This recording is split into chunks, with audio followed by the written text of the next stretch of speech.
Mali, le M5 RFP réclame la présidence et le quart des membres du Conseil national de transition. Le mouvement du 5 juin Rassemblement des forces patriotiques, M5 RFP, a tenu, le samedi 24 octobre 2020, une assemblée générale au siège de la Coordination syndicale des travailleurs du Mali, CSTM, à Bamako pour exprimer sa détermination à obtenir le changement pour la refondation du Mali. En toute légitimité, le M5 RFP réclame, comme un dû, la présidence et le quart des membres du Conseil national de transition pour encore une fois se donner les moyens politiques et institutionnels du changement et de la refondation, révèle la déclaration liminaire lue au cours de cette assemblée générale. Outre les militants et sympathisants du M5 RFP, plusieurs autres responsables du mouvement ont pris part à cette première assemblée générale après la démission du président Ibrahim Boubacar Keïta, IBK, le 18 août 2020. Parmi ces responsables, on peut citer entre autres, l'ancien Premier ministre, Modibo Sidibé, les anciens ministres,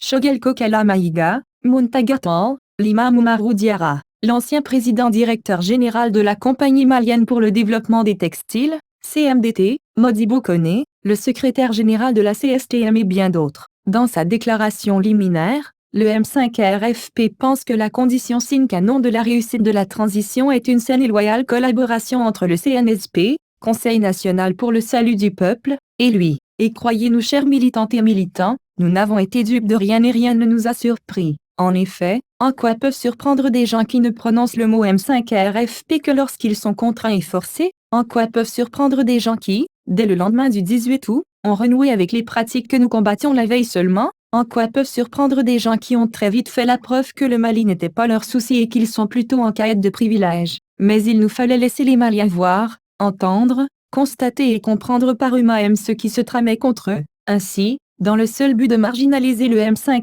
RFP et d'accaparer tout le pouvoir pour ne pas avoir en face une véritable légitimité qui ne serait ni otage ni impuissant, tous les engagements pris, même sous serment d'officier, ont été violés. Les conclusions des concertations sur la transition ont été falsifiées, le président et le premier de transition ont été choisis par malice et fraude, les textes régissant la transition n'ont respecté aucune règle. Ce qui ne pouvait manquer d'arriver arriva et se constatera tous les jours un peu plus. En quelques semaines, l'espoir s'est transformé en défiance, la confiance en déception et la transition s'achemine vers une inéluctable impasse, indique la déclaration liminaire du M5 RFP, sous la plume de Dr Choguel Kokala Maïga. Le M5 RFP précise qu'il ne laissera personne empêcher l'émergence d'un Mali nouveau. Par ailleurs, le M5 RFP dit avoir pris acte de l'annonce de l'imam Mahmoud Dicko de se consacrer désormais à sa mission de guide religieux. Comme hier, nous sommes déterminés à obtenir le changement pour la refondation du Mali. Et comme hier, nous y arriverons en imposant une transition de rupture.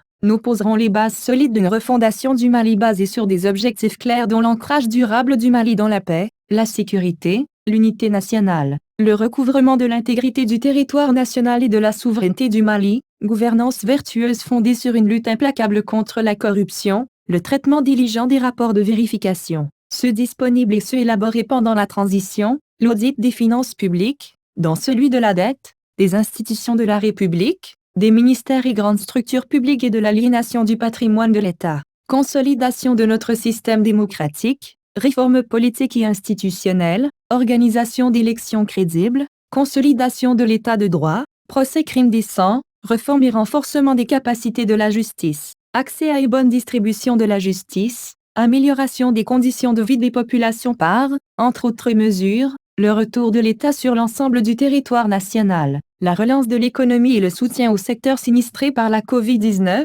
indique la déclaration liminaire du M5 RFP. Dans cette optique, le M5 RFP dit qu'il pèsera de toutes ses forces sur le processus de gouvernance par des actions ciblées, soutien aux mesures des autorités de transition favorables à la refondation du Mali, contestation vigoureuse des mesures de maintien ou de renforcement des mauvaises pratiques de gouvernance non favorables à la refondation, exercice de pression pour la prise de mesures porteuses de refondation. L'idéal aurait été que les acteurs du changement, dans le cadre des organes de la transition, mettent en œuvre le changement. Oui, nous avons voulu être les principaux responsables de la transition pour imprimer notre vision à la marche des affaires sans complexe et en toute légitimité. Dans cette optique et toujours en toute légitimité, le M5 RFP réclame, comme un dû, la présidence et le quart des membres du Conseil national de transition pour, encore une fois, se donner les moyens politiques et institutionnels du changement et de la refondation. En toute hypothèse, militantes et militants du M5RFP, le comité stratégique, au nom de l'ensemble des composantes du mouvement, invite les Maliennes et Maliens à rester mobilisés et déterminés pour une rupture véritable avec l'ancien système qui perdure et pour un changement réel par la refondation du Mali, évoque la déclaration liminaire sous la plume de Choguel Kamaïga, Agibou Sogodogo.